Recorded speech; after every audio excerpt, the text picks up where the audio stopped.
in this community, and in all our communities, online and IRL, that it's so connected through the stuff that we are making with each other that at this point I find it odd to use the word stranger in almost any context. We're super saturated with the idea that Walt Whitman experienced as a mystical revelation 150 years ago. As he put it, "You will hardly know who I am or what I mean, but I shall be good health to you nevertheless, and filter and fiber to your blood." I think that Whitman was right to realize that the connectedness of us, one to the other, is filter and fiber to the blood.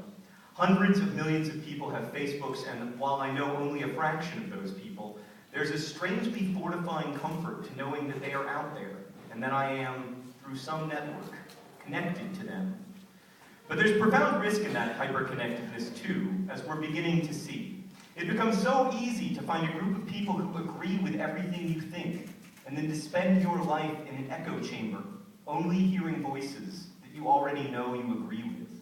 Many communities, of course, have this quality in real life, but on the internet, the information-saturated internet, it's almost a challenge to even find opportunities for respectful and constructive disagreement. And that's one of the things that we've sought to create through Nerdviteria. There's this famous line from an Auden poem that I like a lot. It was bandied around a lot about after 9/11. "We must love one another or die." Interesting to know, by the way, that Auden later changed that to "we must love one another and die," which is true, but dumb.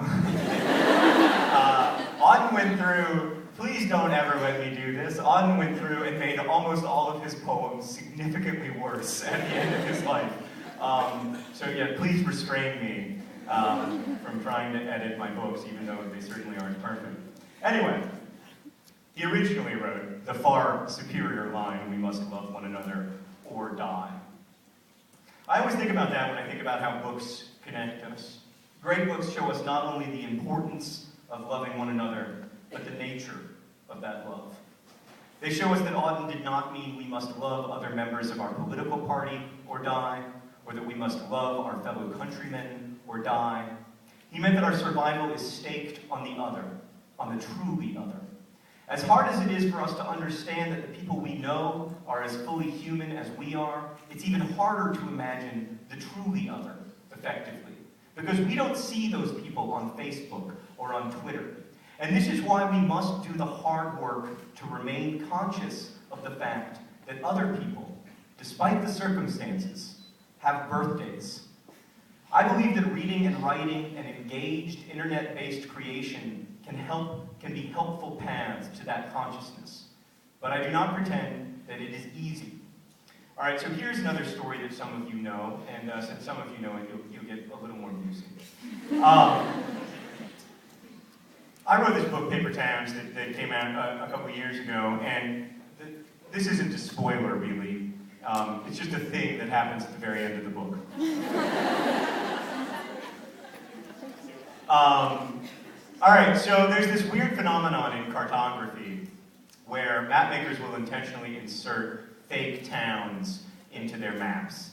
They do this, for those of you who don't know, because it's a way of protecting their copyright. Because if they see a different map company who happens to have the exact same fake town in the exact same fake place, they can be reasonably sure that that map company stole their map.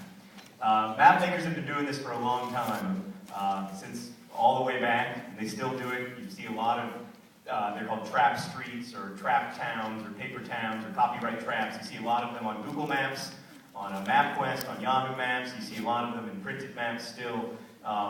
But the most famous example among cartography nerds like me is Agloe, New York. So in 1930, this company called General Drafting makes a map of New York State. They put a fake town at the intersection of two random dirt roads, and they call it Agloe, New York, because it's their initials. They're Ernest G. Lindbergh and Otto G. Lindbergh and Ernest Alpers, so they took their initials and mixed it around and called it Agloe. And for 40 years, this town was on General Drafting's maps, and then one day, it showed up on a Rand McNally map, and boy, was General Drafting excited.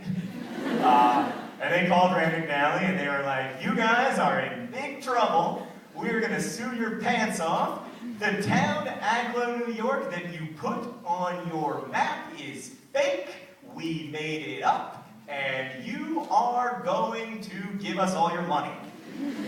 And Rand McNally was like, no, man, that's a real place. Because people kept going to that intersection of two dirt roads in the middle of nowhere in upstate New York, someone built a town, and they called it Agloe. There was a gas station, general store, a couple houses. It said the Agloe General Store on the side of the gas station. The thing that was imagined became real. The thing that existed on paper became a thing that exists in the world. It's easy and obvious to say that the way the world looks shapes the map of the world, right? We know what the world looks like. The world looks like that. But the map also shapes the world. And so we must be careful and thoughtful cartographers. To give you evidence of the fact that the map shapes the world, let me show you a map from Australia.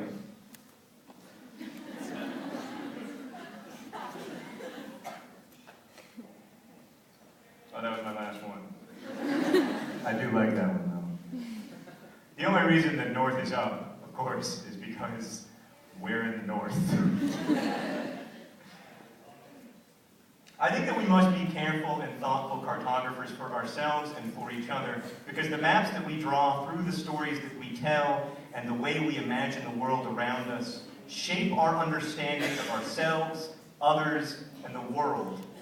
And the things we imagine into our maps have a way of becoming just as real as Agloe, New York became. And I don't mean that in some like secret-y Oprah way, like you can think your way out of heart disease or whatever.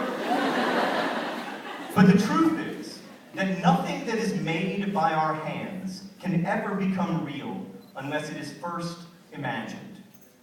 And so much more than we realize, we can choose what to imagine. The first and longest lasting and most important thing that an education does for a human being is to help us choose what we are going to think about.